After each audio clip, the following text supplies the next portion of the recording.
మా బేసిక్గా అందరం ప్రతి మతాన్ని గౌరవించే సంస్కృతి ఇది.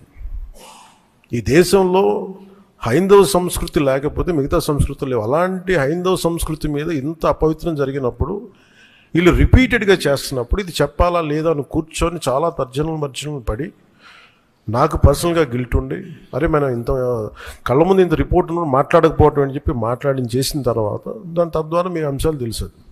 అది సుప్రీంకోర్టు దాకా వెళ్ళింది. కొంతమంది మీరు ఇట్లా అన్నారు, లార్జ్కి లబ్ధన్నారు. మాకేం పోతే 5 సంవత్సరాలు మేమే ఉంటాం, మాకు ఆ భయాలు లేవు. కానీ దీన్ని కరెక్ట్ చేయకపోతే ఎందుకు మాకు ఉంది అంటే దీనికి నేపథ్యం అసలు వీళ్ళని మీరు ఎగ్జామిన్ చేయాలి. ఈ సమావేశం ద్వారా ప్రజలందరూ కూడా మేము ఏం ఎగ్జామిన్ చేస్తున్నామంటే వీళ్ళు ఎలాంటి పరంపర నుంచి వచ్చారు, వారసత్వం ఏంటి వీళ్ళకి. వీళ్ళు భగవంతుడి మీద పగబట్టారు. వీళ్ళు ఏడుకొండల స్వామి మీద పగ ఉంది. అది ఈరోజు పగ కాదు, ఏం పగో నాకు అర్థం కాదు. అయ్యే 7 కొండలు అంటాం, 7 కొండలు ఎందుకు, నీకు 2 కొండలు చాలు. భగవంతుడి మీద పగ ఏంటి ఎవరికైనా? వ్యక్తిగతంగా వర్గాల మీద పగ ఉండొచ్చు, ప్రత్యర్థి మీద పగ ఉండొచ్చు, కానీ విచిత్రంగా వీళ్ళు భగవంతుడి మీద పగబట్టారు.